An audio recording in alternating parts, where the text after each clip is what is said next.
Eni Aluko faces ITV axe over accusing colleague Ian Wright for blocking female pundits from TV work. Male pundits risk blocking opportunities for women, according to Aluko. Eni Aluko's finger wagging at Ian Wright is failing due to huge flaws in her theory. As a football fan, I am a huge advocate for any kind of football, from men's football to academy football, under 7s football, women's football. And I personally feel it is great for men and women to commentate on men's football and men and women to commentate on women's football. And it's not because one gender is better per se than another, but it's all due to meritocracy. That being said, obviously in terms of the broadcasting world, there is so few positions of jobs for people to take. It seems like a free-for-all for anybody to have the perfect chance to talk about the thing that they love, let alone football. Recently, Eni Aluko has come out in this lambast manner, per se, on Ian Wright about how he has essentially taken the opportunities from women to have these jobs, in which case is broadcasting and presenting women's football. And truth be had it, so many people have come up in arms calling it a disgrace as such. However, is the media taking this out of proportion? Or is Eni Aluko a problem in today's broadcasting and presenting world? That's what we're going to look into this video. So sit back, relax, and let's dive right in. Before we get started, let's point out the elephant in the room. I'm a man. I'm a guy. And as such, because I'm a guy, I don't think that should be a detriment of myself in talking about a subject of people which I am not. I don't think that's how society should really work. I firmly believe if you have food for thought and a morality in a certain case, then you should give your 2 pence on the matter. It shouldn't be judged by your sex or your race or your ethnic background, that only those specific kinds of people can only talk about a circumstance or a situation. I've been a football fan for as long as I can remember, and I have seen predominantly men's football. And that isn't to take anything away from women's football, because much more recently, I would say in about the past 4 or 5 years, I've started to attend more and more women's football, and I love it.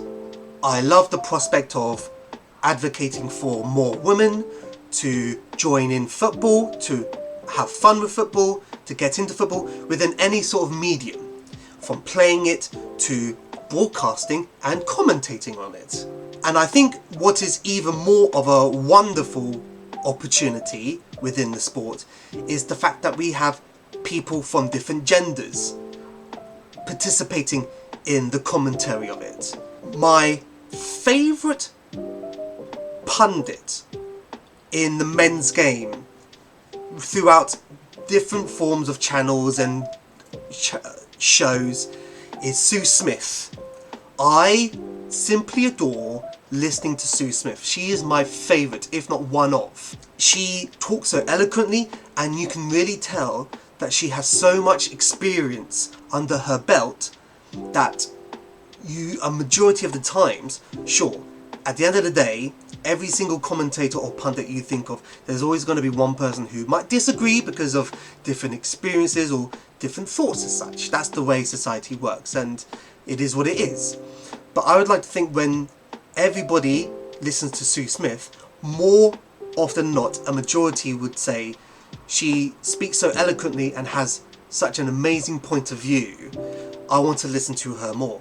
When I see her in the mornings with Stephen Warnock on Sky Sports talking about certain moments in the men's game, it's a great combo. And it isn't because she's a woman. It has nothing to do with Sue Smith being a woman as to why I firmly believe she's a great pundit or the like. It's just because she's really good at it. But then you look on the other end of the spectrum, say for example with certain men who I believe are really bad at punditry. Rio Ferdinand, Michael Owen Hargreaves. Eni Aluko, for me personally, fits into that mould, because there are some times in her history she just comes out with the most weirdest predictions and points of views that you just can't help but totally disagree with, and to an extent ridicule it. I will always remember the time when Arsenal were trying to buy Declan Rice, and she was on TalkSport and she talked about how she thinks Mikel Arteta and Pep Guardiola are 079 each other, talking about, oh Pep, please put in the bid for Declan Rice so that West Ham can reject it, and then Arsenal can come in with a lower bid. What is that? Honestly, what is that? Eni Aluko has such an amazing resume under her belt. She's played between the years 2001 to 2019. She's played the likes of Chelsea, Juventus, Atlanta Beat, Sky Blue FC. She has over 100 caps for England. She's no joke. She is such an amazing footballer. And sometimes it seems as if just because you're an amazing footballer means you can be amazing at other jobs within the footballing world. I can already think of one person right now that could be anything but the truth. Wayne Rooney. What can I say? Wayne Rooney. And it feels like Eni Aluko fits that mould into Wayne Rooney, that just because she was one of the best footballers in her trade, it doesn't mean that she's going to be great at anything else. I'm worried it'll be the case of, if it walks like a duck and it talks like a duck. So let's dive into what she actually said word for word. So quote, "I've worked with Ian a long time and, I think he's a brilliant broadcaster, but I think he's aware of just how much he's doing in the women's game. I think he should be aware of that. The fact of the matter is, there is a limited amount of spaces available. If we had a situation where there was an equal opportunity in the men's game for broadcasters and coaches that there is in the women's game, it's a free-for-all. But that's not the case. I can't dominate the men's game in the way that, you use Ian as an example." She goes on to say, "I don't know about wrong," when asked to clarify she thinks it's wrong for Ian Wright to be covering women's football. "But I think we need to be conscious and we need to make sure that women are not being blocked from having a pathway into broadcasting in the women's game. It's still new, it's still growing. There's a finite amount of opportunities, and I think that men need to be aware of that. Men need to be aware that, you're in a growing sport for women, and we haven't always had these opportunities. And so, it's about the awareness and supporting other women through the pathway." So the first thing that comes to mind reading that word for word is that there has been a lot more worse things people have said about people due to their gender than this from Eni Aluko. I said at the beginning of the video, I'm not a massive fan of Eni Aluko with her commentary and her broadcasting, but take this quote and then compare it to somebody like Joey Barton, who has lambasted women's football so much. You think, in my personal experience, Joey Barton is a Neanderthal, to put it nicely. He has no place at all, I believe, to be adding anything to the world of football, let alone have a platform to regurgitate whatever nonsense he wants to spout. He reminds me a lot of a Soy Bro, somebody who feels insecure when other people want to try and live as best of a life as they possibly can. And in most cases, this insecurity is being targeted at women just because they want to play football. And this for me comes on to the fact that I firmly believe, to an extent, the media have really taken this out of proportion, because nothing there has been derogatory on Ian Wright. She hasn't said anything wrong about Ian Wright. She hasn't insulted him in any way. I see it as in she's saying that Ian Wright should just be thankful of the position that he is in, because there are a lot of women who could take the role that he has as well. Now, that's what my take on it, but still, I completely disagree with it, because there are so many things that Ian Wright has done to advocate for women's football. It's something that I can only dream of pursuing and putting on the plate for women to participate and enjoy football. And then you have somebody like Eni Aluko, who to a great extent, in my opinion, has taken it for granted. Sometimes I just don't think Eni Aluko really thinks before she talks, because there are a lot of men who come on a podcast or any sort of platform where they share their views and opinions, and in some cases they sound like they are very insecure about women, that they might come across as an incel, and sometimes it can be the other side. There can be women who might say something and it will come across as them being a man-hater. What I get from reading that quote is where there are going to be some men now who have the best intentions into supporting and advocating women to live the best lives that they can, and there will always be other people who would not want that, not because of their character or what they bring to the table, but due to the simple fact that they're a man. And it does go both ways.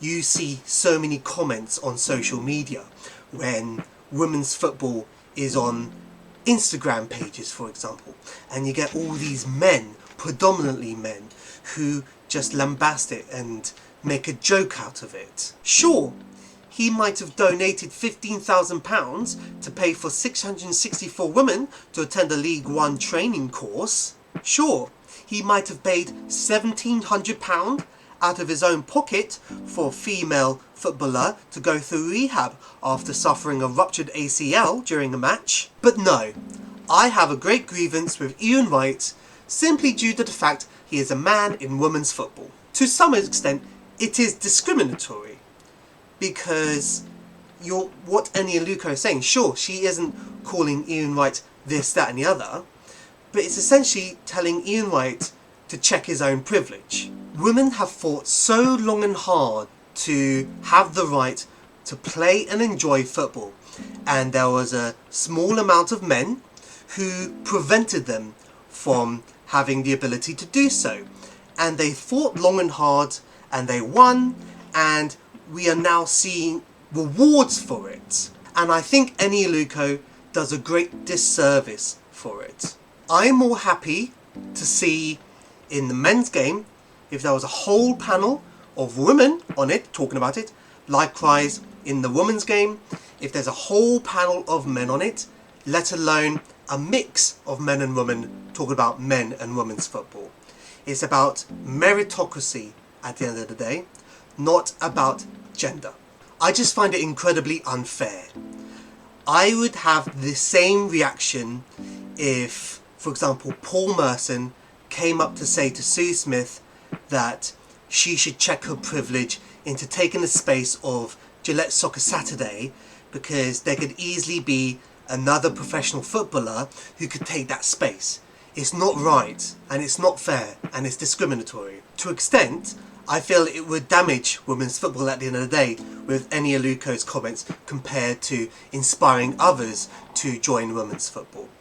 I love supporting men and women talking about men and women's football, and I don't think just because of somebody's gender that should really be put under the light and be questioned. It just comes across insecure. We've seen so many insecure men over the years ridiculing women's football and putting it into the light of being questioned about its relevancy, and I'm kind of seeing that as well with Eni Aluko, whether it's because of her past experiences or just the fact that she really feels she knows people who could take the role of Ian Wright. She needs to be very careful with her words, because like I said, words have power, and it could be misconstrued into her being a foe of men rather than a friend. It's people like Ian Wright who I greatly appreciate, where you can see he just loves football. He advocates for men's football and he advocates for women's football. And that is something which I personally cherish, and I'm sure so many young people, young children, look to aspire to. That's what all this is about. It's about using your words in a very productive manner where people can look up to you and emulate you. So to cap this off, do I believe the media have really taken Eni Aluko's words out of proportion? Yes, to a certain degree. Do I agree with Eni Aluko's words? Not at all. Do I believe Eni Aluko should have the platform that she has with the manner of which she uses her words?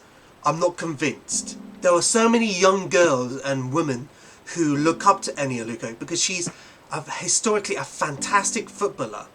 But when she comes out with these comments that one could perceive that men should check their privilege into advocating women's football, then if it walks like a duck and talks like a duck is a duck. You could argue that Eni maybe just isn't a fan of men in women's spaces. And by women's spaces, I mean big job opportunities. I just think she needs a bit of time just to think about how she perceives women's sport as a whole.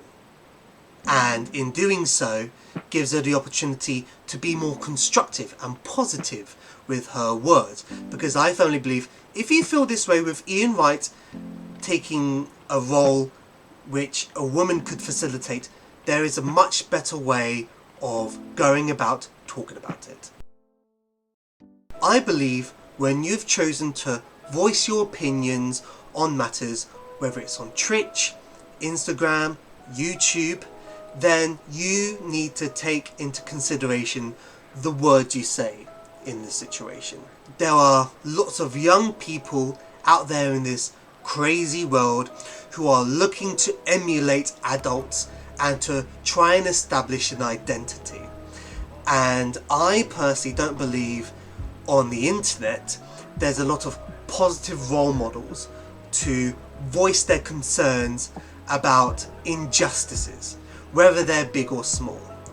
You see a lot of people, a lot of soy bros who are trying to encourage young boys to feel that the only way they're going to be successful in life is to sleep with so many women and have so many cars in their £5 million mansion. And then you have other people who degrade other people, not because of the character of the person, but because of who they are, whether it's their gender or their ethnic background. And Eni Aluko has a great platform to talk about these discrepancies. But when she's picking fights, when she's throwing stones at people who are only helping a cause, then sometimes you need to realise that some people who live in glass houses shouldn't throw stones. Maybe it's Eni Aluko who shouldn't be voicing her opinions and the like on women's football, because it could be rather discriminatory on men who are massive fans of women's football. I'm going to go to a couple games very soon. I'm going to go to Arsenal game events, Manchester United soon, and then I'm going to go watch the England women play Portugal. Does that mean I need to watch my back into knowing that soon, because I'm a man, that I need to make sure that I'm not taking a ticket from a woman who wants to support Arsenal women and England women as well? I don't think that's the case, and I would like to think you as a viewer don't, and would put in the comments to say that I'm thick into just thinking that. But that's the main thing that Eni Aluko's comments have come to me. Any sort of man who has nothing but goodwill into supporting women's football, do they need to be assured that their space into supporting women's football does not come under question? So let me know what you think. I've seen so many things about this recently, and I know there's a lot of people, predominantly men, who just love to criticise Eni Aluko, not because of anything she says, but they'll just see a picture, see the headline and think, oh, she's automatically in the wrong. Like I said, I think the media really played a part into creating this image that Eni Aluko is nothing but a man hater. But I think it's just more so the case in this situation that Eni Aluko's words doesn't really help her image into welcoming men into working in women's football. So like, comment, subscribe, let me know what you think, and I'll see you soon.